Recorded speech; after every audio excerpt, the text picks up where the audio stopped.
Olá, irmãos, bom dia. Que a graça e a paz do Senhor sejam com todos. Estamos aqui para estudar a nossa lição da Escola Bíblica. E eu trouxe um título interessante hoje, falando de bênção, a fonte de toda boa dádiva. O texto base da nossa lição é Tiago, capítulo 1, verso 17, que diz o seguinte: toda boa dádiva e todo dom perfeito são do alto, ou vêm do alto, descendo do Pai das luzes, em quem não há mudança e nem sombra de variação. Ou seja, Deus imutável é a fonte de toda a nossa bênção. Bênção. Todo mundo quer receber bênção, todo mundo quer ser abençoado, né? Eu gostaria de discutir, de passar para os irmãos hoje. A lição começa com 3 perguntas, ou 3 aplicações, que diz o seguinte: a primeira é entender o que vem a ser bênção. Segunda, se é possível, com nossas atitudes, impedir as bênçãos de Deus sobre as nossas vidas. E terceiro, fala das marcas que distinguem as pessoas abençoadas. E discorrendo sobre essa lição, nós vamos aprender alguma coisa interessante sobre a bênção de Deus na nossa vida. Deus tem, ao longo dos tempos, dispensado bênçãos aos seus escolhidos. A vontade de Deus para nós foi sempre de nos abençoar. Nós vemos em toda a Bíblia, desde Gênesis, quando Adão pecou, Deus indo atrás do homem, Deus buscando o homem, Deus tentando abençoar o homem, Deus provendo bênçãos para a vida do homem. Em Deuteronômio, capítulo 11, versos 26 a 28, ali com o povo de Israel, Deus colocou diante deles uma proposta. Deus falou assim: eis que põe diante de vós hoje a proposta da bênção ou da maldição. A bênção, quando vocês cumprirem todos os mandamentos que o Senhor ordena hoje, vocês serão abençoados. E a maldição, quando vocês desviarem do caminho, deixando de obedecer a palavra, deixando de obedecer a minha lei. Então, ser abençoado, portanto, ou deixar de ser abençoado, parte de uma escolha nossa. Tudo que era preciso fazer para sermos abençoados, para ser bênção, Deus já fez e cumpriu tudo em Cristo na cruz do Calvário, é o que nós vamos ver nesta manhã. Respondendo ao primeiro questionamento, segundo o dicionário, bênção significa graça concedida por Deus. É uma dádiva, é algo que Deus nos dá, sem olhar merecimento ou não merecimento. Tem um versículo na palavra que diz assim, que o sol e a chuva são para todos, para os bons e para os maus. Quando a chuva cai, ela não cai só sobre os bons, mas cai sobre os maus também. Deus tem o propósito de abençoar todos na terra, e Ele prometeu isso a Abraão, falou assim: em ti e na sua descendência serão benditas todas as famílias da terra. Então a vontade de Deus é abençoar o seu povo. Quando Jesus nasceu, que os anjos apareceram, aqueles pastores ali em Belém, o que o anjo falou com os pastores foi: paz na terra, boa vontade de Deus para com os homens, ou seja, Deus se manifestando em favor dos homens, para abençoar.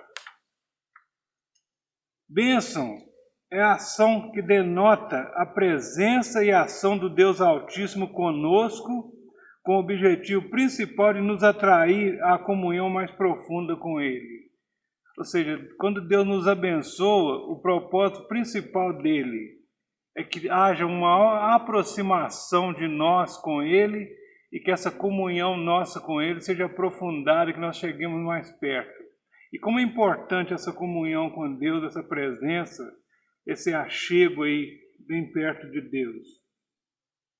As bênçãos de Deus são multifacetadas, isso é, Deus não tem limites e se manifesta em nosso favor de acordo com as nossas necessidades.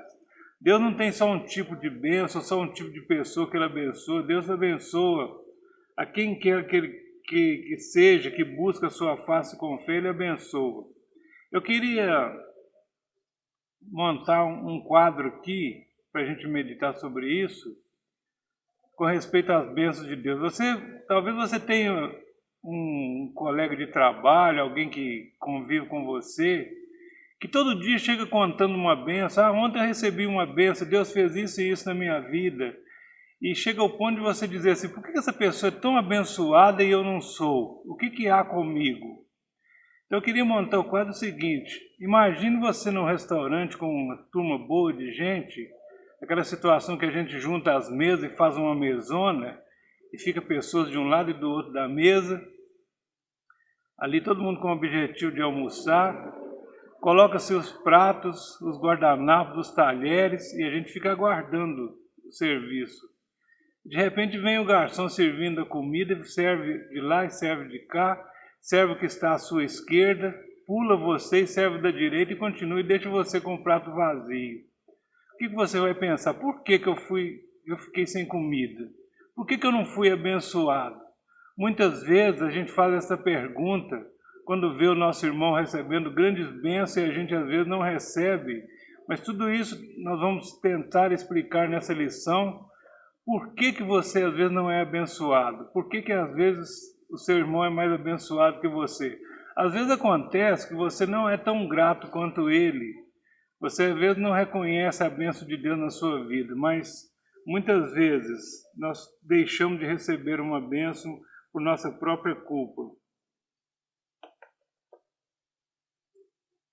Caminhar com Deus, ou seja, o favor, a bênção de Deus são multifacetadas em nosso favor de acordo com a nossa necessidade. E a comunhão com Ele é muito importante. Quando você tem comunhão com Deus, você fala baixinho. A própria Bíblia tem lugar que Deus diz assim, quando você me chamar Senhor, Ele dirá assim, eu estou aqui. Mas quando a gente não tem comunhão com Deus, a gente às vezes grita por socorro. Eu me lembrei do apóstolo João, ali na última ceia, quando Jesus falou com seus discípulos assim, olha, um de vocês vai me trair. Então os discípulos começaram, Senhor, sou eu? Por acaso sou eu, Senhor? O outro, sou eu, Senhor. E Pedro, a Bíblia diz que Pedro fez sinal para João. João estava pertinho de Jesus, para ele perguntar a Jesus.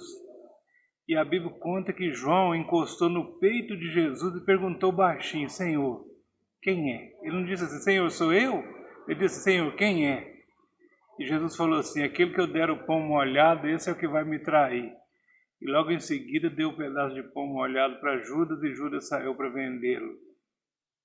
Eu quero destacar a comunhão que João tinha com Jesus e ele sabia disso. Tanto é que no seu evangelho ele se chama a si mesmo de o discípulo a quem Jesus amava. Ou o discípulo que tinha maior comunhão com o Senhor. Então quando você tem comunhão com Deus, fica fácil buscar as bênçãos de Deus, porque Deus se torna seu amigo íntimo. Segundo, as bênçãos de Deus são abundantes. Em Efésios capítulo 3, versículo 20, diz assim que são muito mais do que pedimos ou pensamos, que Deus é poderoso para nos abençoar muito mais do que pedimos ou do que pensamos, além dos nossos pensamentos, além da nossa capacidade de percepção, Deus tem poder de nos abençoar muito mais. E por fim, nem sempre Deus se manifesta como esperamos ou desejamos, mas Ele tem um jeito de agir próprio.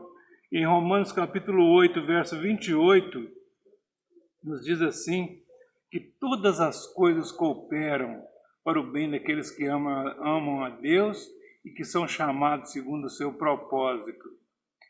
Então, quantas vezes a gente pede algo a Deus e fica imaginando como é que Deus vai responder? Às vezes a gente até traça um caminho para Deus, Senhor, você podia fazer assim, assim, assim, mas Deus conhece tudo, nosso passado, presente e futuro, sabe tudo que irá acontecer e, portanto, Ele faz do jeito dele que é mais certo. Então, o que nós precisamos fazer quando buscamos algo de Deus é buscar estar dentro da vontade dele, crendo e conhecendo que Ele é poderoso e é capaz de fazer o melhor para nós, segundo o seu poder e o seu propósito em nossas vidas. Bom, No Antigo Testamento, as bênçãos de Deus faziam alusão a riquezas. As promessas de Deus eram riqueza, bem-estar, prosperidade, segurança, longevidade, multiplicação de descendentes, tudo condicionado à obediência aos mandamentos. Ou seja, Deus prometia aos antigos da Bíblia: se você me obedecer, você vai viver muito. Se você me obedecer, você vai ter muita riqueza, multiplicarei os seus bens, as suas bênçãos. Se você me obedecer a palavra, você viverá em segurança, em tranquilidade, você vai viver muitos dias. Vou te dar muitos descendentes. Eu fico pensando nos dias de hoje, com esse controle de natalidade, pessoas tendo um filho, só 2. Se Deus prometeu, eu vou te dar muitos filhos, as pessoas talvez falem: não, Senhor, pelo amor de Deus, me dá muitos filhos. Não, eu quero só um, né? Mas naquela época, ter muitos filhos era uma bênção de Deus sobre a vida deles. E quando tinham a promessa de muitos filhos, eles tinham uma comunhão maior com Deus. Isso tudo é condicionado à obediência aos mandamentos. A obediência sempre foi o ponto-chave de Deus, tanto no Velho Testamento quanto no Novo Testamento. As bênçãos passam por nós. Vocês já tiveram a oportunidade de ver aquela corrida de revezamento, onde conduzem um bastão, e são 4 corredores, um passa o bastão para o outro, até o final da corrida, os 4 correm. Então, corrida de revezamento. O primeiro ponto é que nós devemos, o nosso dever é passar o bastão. Nós vamos correr a nossa parte, o pedaço que nós temos que correr, passar o bastão a alguém, não deixar a bênção só conosco, mas transmitir essa bênção. O segundo, nós podemos reter esse bastão e a corrida termina em nós. É o que a maioria das pessoas tem feito. Com um certo egoísmo, tem recebido as bênçãos de Deus para si, tem ficado só para si mesmo. Não repartem com ninguém, não comunicam com ninguém, não compartilham com ninguém as bênçãos recebidas e fica só para si mesmo. Ou seja, retém o bastão no meio da corrida.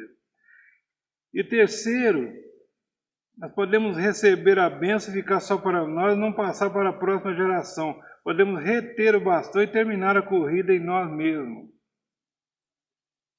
Quantas vezes as nossas orações, as nossas buscas, o nosso esforço está só em torno de nós mesmos? Nós esquecemos que temos pessoas que necessitam, que precisam da nossa ajuda, pessoas que esperam em nós, que se espelham em nós, esperando que nós sejamos comunicadores da palavra de Deus a eles. Então, muitas vezes, podemos receber a bênção e ficar só para nós e não passar para a próxima geração. Nós temos a oportunidade de mudar a próxima geração. Não sejamos, então, como o Mar Morto que só recebe. O Mar Morto só recebe água. Não jorra água para lado nenhum. Toda água que cai no Mar Morto fica no Mar Morto mesmo. Ele só recebe.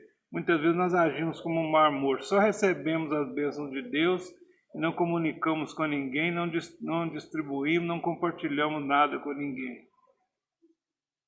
Já no Novo Testamento, as bênçãos têm conotação celestial ou espiritual. E eu gostaria de discorrer com vocês no livro de Efésios, no capítulo 1, a partir do versículo 3, nos diz assim: Bendito Deus e Pai de nosso Senhor Jesus Cristo, que nos abençoou com todas as bênçãos espirituais nos lugares celestiais em Cristo. Deixando bem claro que tudo que foi prometido aos antigos no Antigo Testamento, tudo que vem sendo prometido por Deus desde Gênesis capítulo 3 até os dias de hoje, passaram por Cristo. Cristo foi o responsável por trazer a revelação, por trazer o cumprimento de todas as promessas em nossas vidas. E é através dele que tudo chegou a nós e tem chegado até os dias de hoje. Então, nos abençoou com todas as bênçãos espirituais nos lugares celestiais em Cristo. Eu queria chamar a atenção de vocês que nesse capítulo de Efésios tudo está no passado. Deus que nos abençoou. Depois diz assim, que nos elegeu antes da fundação do mundo em Cristo. Que nos predestinou para filhos de adoção em Cristo. Que nos fez agradáveis a si mesmo no amado que é Cristo, ou seja, em Cristo. E tornou a congregar todas as coisas, tanto no céu quanto na terra. E nos fez herdeiros por sua própria vontade. E ele diz, em João capítulo 15, verso 16, não fostes vós que me escolhestes, pelo contrário, eu vos escolhi a vós para que vades e deis frutos, e o vosso fruto permaneça. Ou seja, nós somos privilegiados porque somos escolha de Deus. Deus, olhando lá de cima, Ele nos escolheu em Cristo Jesus, nos predestinou para a salvação em Cristo Jesus através da igreja a qual nós pertencemos. E todas essas coisas estavam no plano, no propósito de Deus, antes da fundação do mundo. Porém, nos foram reveladas na plenitude dos tempos, com a vinda do Messias. Ou seja, tudo aconteceu em Cristo. Cristo, a Bíblia diz que é a imagem perfeita do Deus vivo, que foi revelada. Foi Deus se revelando a nós como homem. Foi Cristo, Jesus, seu Filho, que veio como homem, veio em carne, o Verbo se fez carne e habitou entre nós, diz a palavra.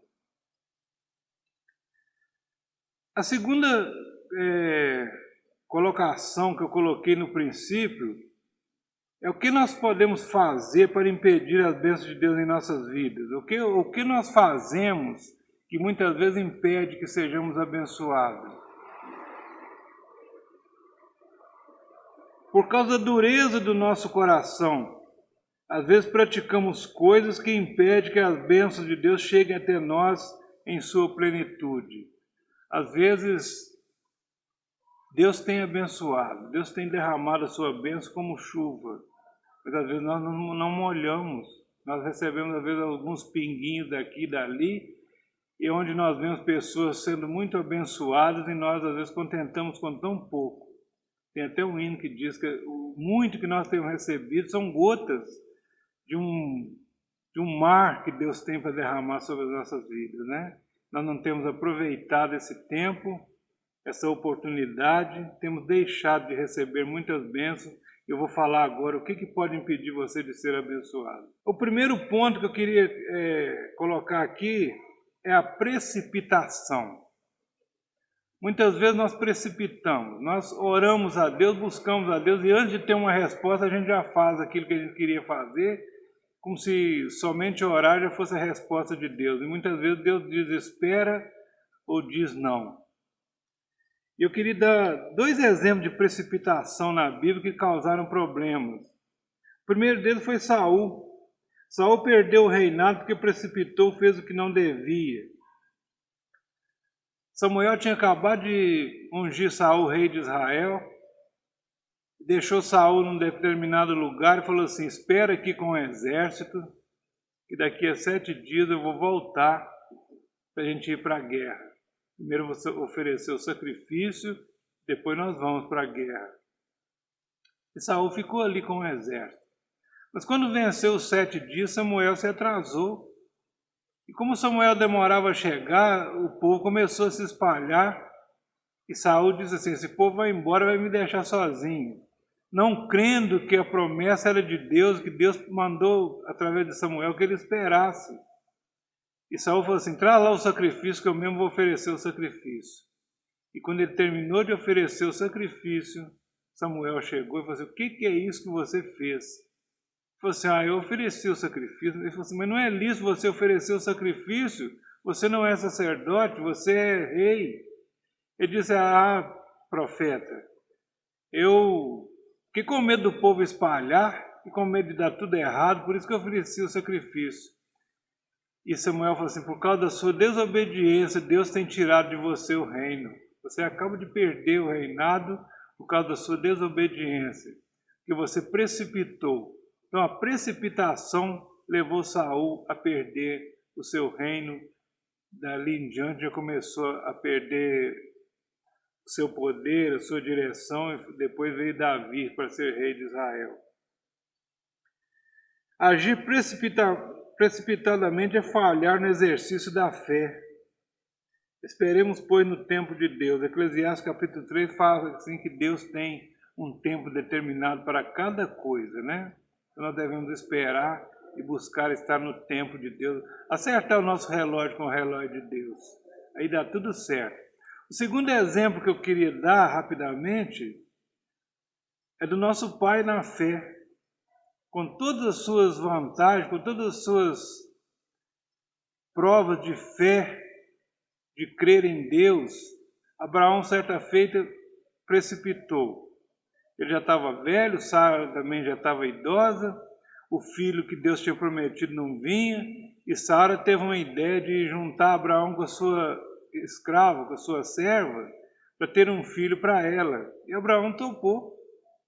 E desse ajuntamento aí nasceu Ismael, que foi também abençoado por Deus, mas criou um novo povo que no fim veio a ser inimigo de Israel. E até hoje há problemas na Palestina por causa desses filhos de Ismael, que foi uma precipitação de Abraão. Abraão chegou ao ponto de falar com Deus que ia dar a herança dele para o Damasceno Eliezer, que era seu mordomo.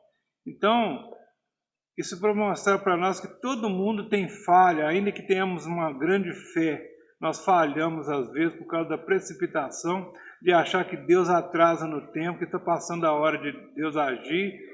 E quantas vezes nós oramos, assim, Senhor, isso que eu estou pedindo era para ontem. Senhor, onde o Senhor está que não me responde? Às vezes a gente fica apavorado sabendo que Deus está no controle de tudo e que Ele vai nos dar a vitória no tempo certo, que é o tempo de Deus. O segundo ponto que pode nos tirar da presença de Deus e nós deixarmos de receber a bênção de Deus na nossa vida é a incredulidade. Em Marcos capítulo 6, versos de 1 a 6, nós lemos: Jesus desejou passar pela cidade onde havia nascido, que era Nazaré, para anunciar ali as boas novas de salvação a seus parentes, amigos, conhecidos, aqueles que cresceram junto com ele ali. Jesus ali tinha iniciado seu ministério e queria proclamar o nome de Deus a todos os seus conhecidos. Porém, quando chegou no sábado, que era o dia de se reunir na sinagoga, ele foi na sinagoga. E qual não foi a sua decepção ao anunciar sua missão como sendo o Messias? Ele foi rejeitado e não pôde fazer ali muitos milagres por causa da incredulidade daquele povo. Eles preferiram questioná-lo dizendo: que Messias, que nada, esse aí é o filho do carpinteiro, e nós conhecemos não somente a ele, mas sua mãe, seu pai e seus irmãos, e o desprezaram. Jesus chegou praticamente a ser expulso da sua cidade natal por causa da incredulidade daquele povo. Então, a incredulidade é um empecilho terrível. Se não crermos, Jesus sempre colocou esta situação diante das pessoas que o buscavam. Perguntava se a pessoa cria. E ele dizia: tudo é possível ao que crê. Quando a pessoa recebeu o milagre, ele falou assim: vai, porque você creu, você foi abençoado, a tua fé te salvou. Então Jesus pode fazer tudo que Ele quer. Porém, se nós não crermos, se nós formos incrédulos, fica impossível de Deus agir na nossa vida. Porque Ele age em nós através da nossa fé. É pela nossa fé que nós alcançamos as bênçãos do Senhor. E o terceiro ponto, é claro que tem muita coisa que pode nos impedir de ser abençoados. Eu coloquei 3 coisas só aqui para a gente meditar. Terceira coisa é o pecado. O maior impedimento às bênçãos de Deus na nossa vida é o pecado. É como uma rede de água entupida ou obstruída, onde a água não jorra, não corre. Você ora, e a oração sua não sobe. Você busca, a sua oração não sobe, porque você está com o seu canal de comunicação com Deus obstruído. Em Isaías capítulo 59, versos 1 e 2, nós lemos: Eis que a mão do Senhor não está encolhida, para que não possa salvar, e nem os seus ouvidos surdos ou agravados, para que não possa ouvir, mas os vossos pecados fazem separação entre vós e o vosso Deus, e encobrem o seu rosto de vós, para que não vos ouça. O pecado obstrui a nossa voz, o pecado obstrui os nossos ouvidos, o pecado obstrui nossa comunicação com Deus. É como as folhas que caem na calha da nossa casa, entope a calha e começa a derramar água para todo lado, menos em nós. Então Deus deixa de nos ouvir quando nós estamos em pecado. E por fim eu quero falar sobre as marcas que distinguem os servos abençoados. Primeiro, arrependimento e confissão. Provérbios capítulo 28, verso 13, diz assim que o que encobre as suas transgressões nunca prosperará, mas aquele que confessa e deixa alcança a misericórdia de Deus. É simples, confessar e deixar. Encobrir o pecado só vai te levar à ruína. Pecar é errar o alvo, é sair do caminho. Em Mateus capítulo 3, verso 2 e 3, quando João Batista apareceu no deserto pregando a vinda do Cristo, ele adverte: arrependei-vos, porque é chegado a vós o reino dos céus. Preparai o caminho do Senhor e endireitai as suas veredas. Preparai um caminho para o Senhor, preparai um lugar para Deus na sua vida.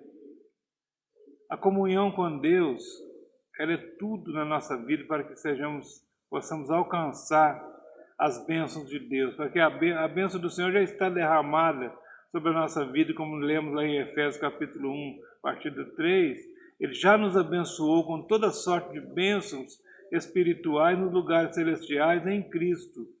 Porém, nós às vezes nos impedimos de acessar essas bênçãos por nossa própria culpa. Nós não preparamos o caminho do Senhor. Segundo ponto, a oração. Oração com humildade. Nós precisamos ser humildes quando orarmos a Deus. Eu me lembrei da oração ali, daquela historinha que Jesus contou sobre o fariseu e o publicano. Lucas capítulo 18, verso 9. Jesus contou assim que o fariseu e o publicano entraram no templo. O fariseu batia no peito e dizia: Senhor, eu não sou igual a esses outros pecadores que estão por aí. Eu jejuo 2 vezes por semana, eu dou o dízimo de tudo quanto ganho, e foi colocando ali as suas qualidades diante de Deus. E Jesus contou assim que o publicano, que era o cobrador de impostos, que era odiado por todos e chamado de pecador, ele colocava a mão no seu peito de cabeça curvada e dizia: Senhor, tem misericórdia de mim, porque eu sou um pecador. Ou seja, uma oração com humildade, com reconhecimento.